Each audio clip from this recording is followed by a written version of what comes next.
Hey everybody, it's week 5, and this week we are talking about the politics of imperialism. I will also spend a good bit of time on Jim Crow and segregation and the Wilmington race riot in North Carolina. All right, so this week remember that you have an exam. Be sure to watch these videos and do the readings before you take the exam. The exam is due this Friday by 11:59 p.m. and it counts, submitting that counts as your online attendance for this week. There's not an online attendance quiz. The exam will be the online attendance for the week. Okay. So, there are two themes in American foreign policy up to 1898, and the first is isolation. So, at the time of American independence, leading Americans recognized that the U.S. was weak and could be a pawn in the games of much more powerful European nations. Washington urged the nation to, quote, avoid entangling alliances, end quote, with places like Britain and France. So the Atlantic Ocean was able to serve as a barrier from European squabbles. So you've got isolationism. The second theme is economic expansion, which this kind of seems to contradict isolationism a little bit. So Thomas Jefferson and James Madison both argued that expansive republics would be more stable than small ones.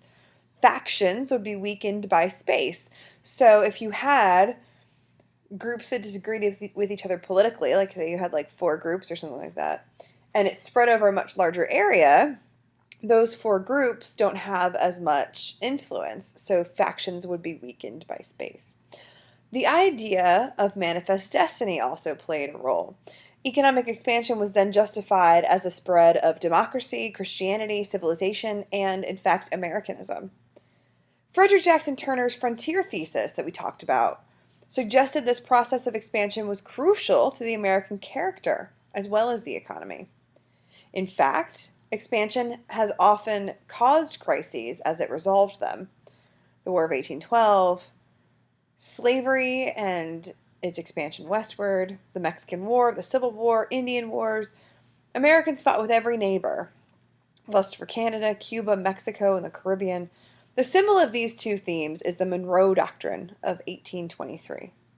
It says many things, and I'll get into the nitty-gritty of them in just a minute. But basically, no European powers can intervene in the Western Hemisphere to colonize new republics, and the U.S. now takes on a special economic role in the Americas. So in the 1880s and 90s, Americans made the transition to look overseas for new markets and new proving grounds for national character. The open door policy is consistent with this economic goal. So the goal is not empire, not yet, but economic expansion. So the open door is a statement of principles initiated by the U.S. in 1889 and 1900 for the protection of equal privileges among countries trading with China, and in support of Chinese territorial and administrative integrity. So the open door policy was actually received with almost universal approval in the United States, and for more than 40 years, it was the cornerstone of American foreign policy in East Asia. So during this period, we also get battleships, okay? And battleships are offensive weapons of empire. I think you can see where this is going. So beginning with the annexation of Hawaii in 1897 and the U.S. involvement in the Spanish-American War in 1897-98, which we'll get to in just a minute, which leads to warfare in Cuba and the Philippines, and the battleships are going to play a role in that, okay? So, the Spanish-American War, let's talk about that. The U.S. intervenes as per the Monroe Doctrine. The Monroe Doctrine has 4 basic points. First, the U.S. would not interfere in the internal affairs or the wars between European powers. The United States recognized, secondly, and would not interfere with existing colonies and dependencies in the Western Hemisphere. Third, the Western Hemisphere was closed to future colonization. And 4, any attempt by a European power to oppress or control any nation in the Western Hemisphere would be met with a U.S. response. So basically, the U.S. claimed the Western Hemisphere as its own sphere of influence. So the U.S. intervenes on behalf of Cuban independence, the Cuban independence movement, and sends the USS Maine over to Cuba in 1897. Okay. And uh-oh, it blows up. So a commission who investigates the explosion says that it's the ship's boilers, but the U.S. is like, no, it was Spain, and they decide to go to war. So the U.S. Undersecretary of the Navy, Theodore Roosevelt, you may have heard of Theodore Roosevelt, we'll talk about him more. He orders the U.S. fleet to go to the Pacific. Well, the U.S. attacked the Spanish Navy in the Philippines, setting off an uprising there. Okay? Because Spain had occupied the Philippines. So now the Filipinos are going to have an independence movement because the Spanish have been weakened in the Philippines thanks to the U.S. attack. But when the U.S. refused to recognize the rebellion as the legitimate government of the Philippines, the rebellion turned against the U.S. So why maybe would the U.S. ignore the rebellion and instead try to have them as a colony or, a territory? Why the Philippines? Well, I don't know. Maybe it's got good proximity to China. But the war dragged on for 4 years. 4,300 Americans died, and up to 200,000 Filipinos died. The numbers aren't exactly clear. This is one of the complications of empire. So the Americans are fighting the Filipinos. The Americans are fighting against independence, which doesn't really match the message of America, right? And we're going to see this whole sort of the ideology of America versus its practices continue to conflict as we go on. They're fighting a civilian enemy, and they're committing torture. They've got concentration camps, and this is also motivated by racism. And then black people also see additional racism as soldiers fighting for America in the Philippines. So there are black troops in the Philippines and in Cuba, and they realize that there is oppression at home and overseas. And the empire worked well. The idea of empire worked well with racial thinking of the age. And social Darwinism helped explain class inequalities at home, but it was now used to explain international expansion and racial inequalities and nation inequalities. So imperialism was cast as a civilizing mission to uplift savages. Not very different from the civilizing mission of reforming Indians that we saw with the Dawes Act a couple weeks ago. There's also an anti-imperialism movement. Harvard professor, he was a philosopher, William James, said, quote, "The United States has puked up our ancient national heritage and turned pirate." And Mark Twain creates this new flag for a great imperial nation. So Mark Twain's very sassy. I don't know if you know that about Mark Twain, but he was a sassy guy. So despite the crassness of these actions, economic motives alone do not explain American overseas expansion. There was a great fear among native-born Americans, particularly of the upper and middle classes, that their growing prosperity and sedentary life was sapping them of their strength.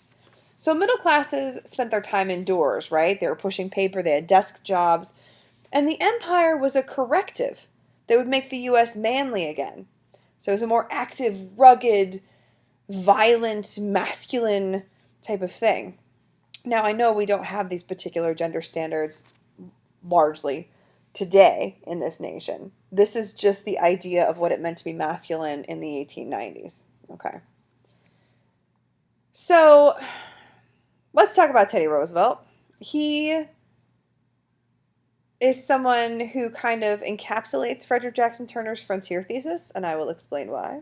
He is also an example of how some Americans wedded empire and reform together, and we're going to talk about Teddy Roosevelt this week and even next week. So Roosevelt was the sickly son of an elite railroad executive who was elected to the New York State legislature, and Roosevelt was ridiculed as a weakling, and some of these, insults are hilarious by today's standards.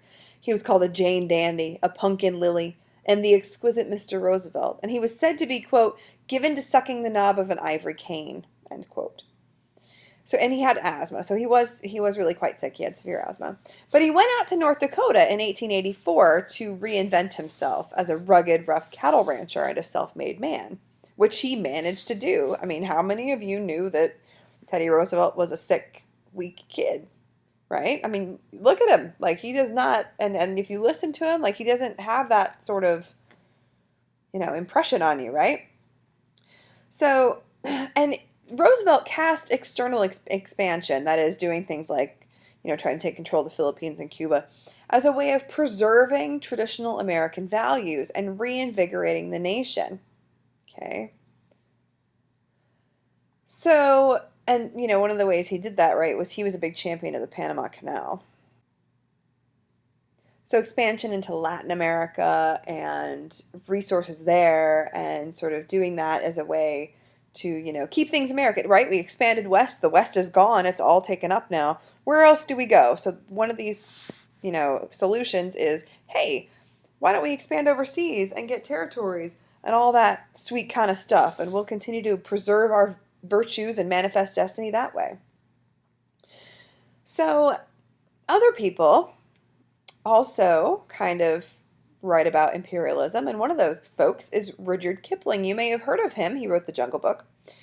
But one of the things that he wrote that he's a little less known for in mainstream society is a poem called The White Man's Burden. He wrote this in 1899, and it urged the United States to annex the Philippines and join the European colonial powers in Africa and Asia. And it's really kind of gross, so by today's standards, but this is what a lot of people believed. Okay, so this is a political cartoon on the white man's burden, and the idea is that civilized nations like Great Britain and America will carry uncivilized or barbarous nations like African nations, Asian nations, across, the stages of primatism and barbarity, basically non-traditional white Protestant European and American ideas of what culture, religion, education, language should be. They're going to help them past all that, and they're going to bring them to civilization through conquering them, making territories out of them, etc. Okay. And the funny thing is that racism overseas, because this is a very racially charged idea of imperialism and what it's for, right? So racism overseas actually unites Northern and Southern whites for the first time in quite a long time. Senator Henry Cabot Lodge is a Republican from New York, and he authored a federal elections bill in 1890 that would have protected black Southern voters. Now, in 1898, he preached empire and non-voting status for Filipinos. Senator John McLaurin in South Carolina responded, quote, "It is passing strange that senators who favored universal suffrage and the full enfranchisement of the Negro should now advocate imperialism. If they are sincere in their views as to the Philippines, they should propose an amendment to the Constitution, which will put the inferior races in this country and the inhabitants of the Philippines upon an equality as to their civil and political rights," end quote. There are 10,000 black troops in the Army in 1898, and hundreds of them ship out to Cuba, and about 5,000 of them go to the Philippines. 900 of the black troops were from North Carolina. They ended up staying in Georgia. So, while the black troops are out of North Carolina, the white Democrats in North Carolina riot. They burn the newspaper. They kill middle class black people. This is the Wilmington Race Riot, and I will talk about it in more detail shortly. So black troops in Cuba and in the Philippines actually impose racial inequality abroad, right? Because they're fighting against this independence movement. They're fighting for the white man's burden, as they became racially unequal at home. And there's a rising black middle class during these years. In the decades after the Civil War, blacks had begun to vote. Some had purchased property and gained education, and so there was a new generation of black professionals.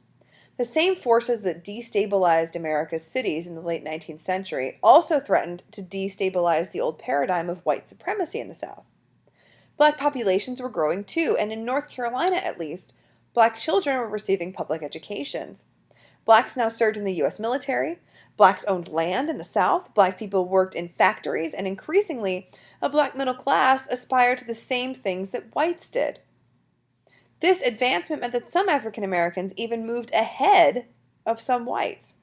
Now, of course, this is a problem for white racists during the period, right? Black people are rising economically, and white supremacists do not like that.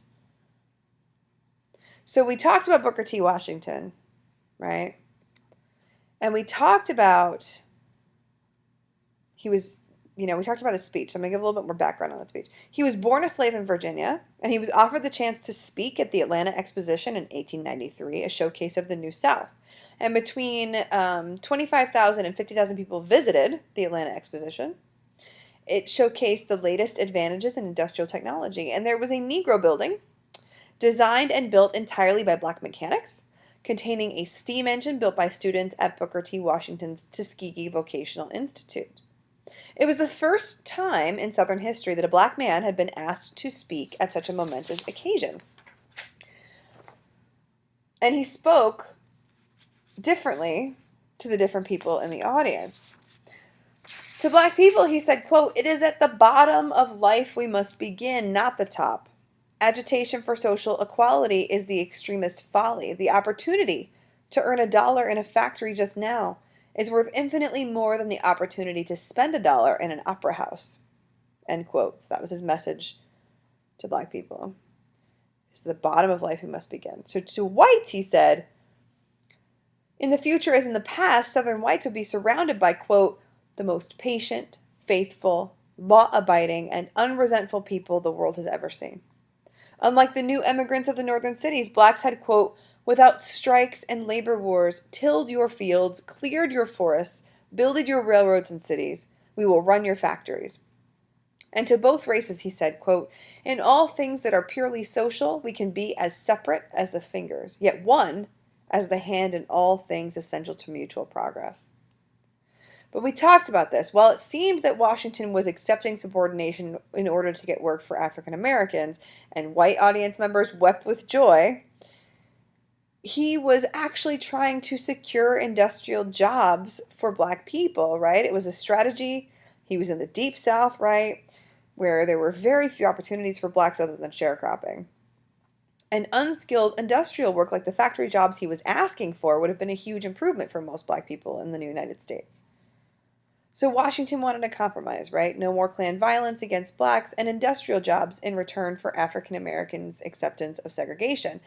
But, like I said, and I'm going to explain it now, this was a strategy that condemned middle-class black people in places like Wilmington, North Carolina. So in part 2 of this video, I will focus on what happened in Wilmington, North Carolina, and I will focus on Jim Crow. We will talk about Plessy versus Ferguson, an extremely important landmark Supreme Court case, and I will see you in part 2.